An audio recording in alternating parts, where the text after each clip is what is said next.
नमस्कार विद्यार्थी मित्रांनो, आज आपण मागील टीईटी मध्ये विचारलेले मानसशास्त्राचे प्रश्न पाहणार आहोत। जर व्हिडिओ आवडत असेल तर व्हिडिओला लाईक आणि सबस्क्राइब करा।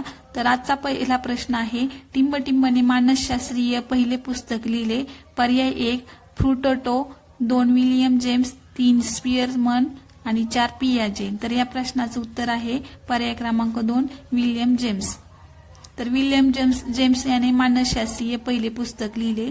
प्रश्न, बहुबुद्धी सिद्धांत हा कोणी मांडला आहे?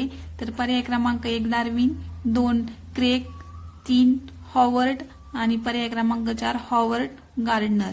तर या प्रश्नाचं उत्तर आहे पर्याय क्रमांक 4 हॉवर्ड गार्डनर। चा प्रश्न आहे, 16वी व्यक्तिमत्व घटक प्रश्नावली 16 PF यांच्याद्वारे विकसित केली गेली। तर पर्याय क्रमांक 1 लाजरस, पर्याय क्रमांक 2 कॅटल, पर्याय क्रमांक 3 आयसेक आणि पर्याय क्रमांक 4 यापैकी नाही। तर या प्रश्नाचं अचूक उत्तर आहे पर्याय क्रमांक 2 कॅटल रेमंड।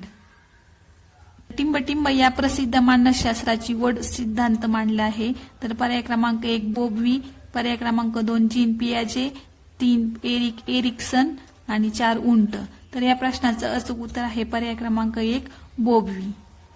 त्यानंतरचा प्रश्न आहे, मन ही एक कोरी पाटी असते हे विधान टिंबटिंब यांनी केले आहे। तर पर्याय क्रमांक 1 प्लेटो, 2 टोलेमी, 3 सॉक्रेटिस, 4 एरिस्टॉटल। तर या प्रश्नाचं अचूक उत्तर आहे पर्याय क्रमांक 4 एरिस्टॉटल। एरिस्टॉटलने मन ही एक कोरी पाटी आहे असे विधान केलेले आहे। त्यानंतरचा प्रश्न, संतुलनाची संकल्पना फ्रिट्स हायडरद्वारे प्रस्तावित केली गेली। तर हे विधान चूक आहे की बरोबर आहे? तर या प्रश्नाचं अचूक उत्तर आहे पर्याय क्रमांक 2 हे विधान बरोबर आहे। तर यानंतरचा प्रश्न आहे, एक घटक सिद्धांत टिंबटिंब यांनी दिला आहे। तर पर्याय आहे Alfred beneath, 2 Thorndike, 3 D man आणि 4 खालीलपैकी कोणतेही नाही। तर या प्रश्नाचं अचूक उत्तर आहे पर्याय क्रमांक 4 खालीलपैकी कोणतेही नाही। तर एक घटक सिद्धांत हा गॅल्टन यांनी मांडलेला आहे किंवा गॅल्टन हे या एक घटक सिद्धांताचे जनक आहेत।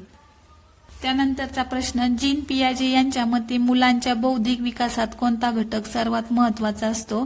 तर पर्याय 1 बक्षीस आणि शिक्षा, पर्याय 2 समाजाचे मार्गदर्शन, 3 वातावरणाशी परस्पर संवाद, 4 केवळ शिक्षकाचे अध्यापन।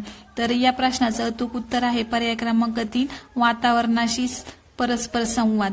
तर जीन पियाजे यांच्या संज्ञात्मक विकास सिद्धांतानुसार मूल स्वतःच्या अनुभवामधून आणि वातावरणाशी संवाद साधून ज्ञान प्राप्त करत असते आणि हे जे जीन पियाजे आहे यांवरती परीक्षेमध्ये भरपूर प्रश्न विचारले जातात।